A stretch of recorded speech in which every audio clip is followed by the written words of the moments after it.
Concentrating mainly on the natural world, expedition cruising, as the name suggests, is about visiting out-of-the-way places on an adventure of discovery.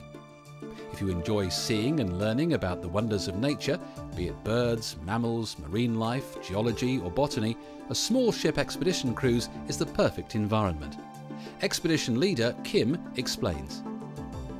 Expedition cruising differs from classic cruising in that it's very much tailored towards going to explore remote, inaccessible places and doing it in the company of some lecturers and staff who can interpret and add an extra depth to the places that you're visiting. There's a huge flexibility as well. We can always make the most of opportunities that come our way. For example, if we see a pod of whales, we'll stop and try and spend some time with them, make sure everybody gets a very good view of them.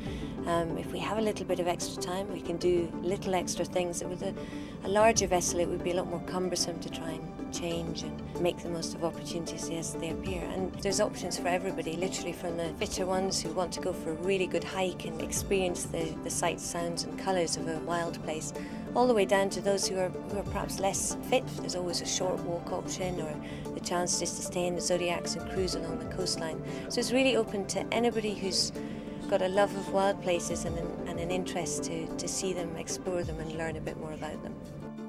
Travelling with like-minded companions, your journey will be enhanced by the enthusiasm and knowledge of guest lecturers, who will travel ashore with you and provide informative talks on board. Robin Aiello is a naturalist and one of Island Sky's guest lecturers. In this sort of cruising, you have a strong educational element to it for sure, and lecturing and having lecturers with their various specialists of the area is very important to the whole overall atmosphere.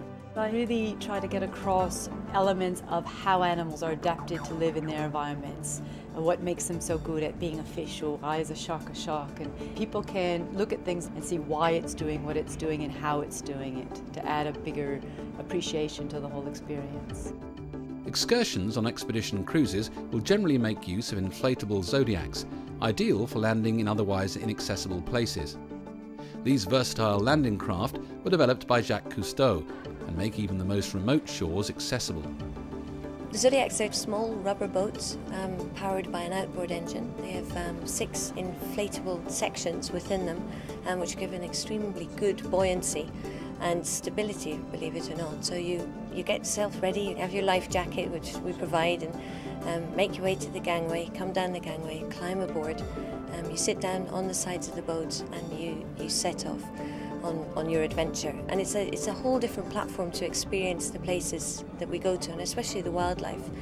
From the Zodiacs you can get a lot closer to seabirds, for example, on the water, even whales sometimes. A full safety briefing will be given on board and instruction on how to get in and out of the Zodiacs. The Zodiacs can be used in both hot and cold climates. Kim explains the dress code.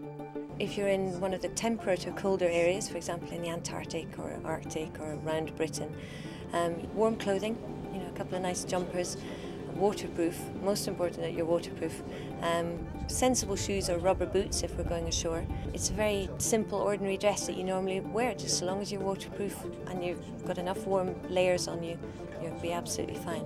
In warmer weather it's fantastic. You're actually quite relieved to get some spray on you if it's very hot. And in that case a pair of shorts, a t-shirt, Tivas and your life jacket and off you go.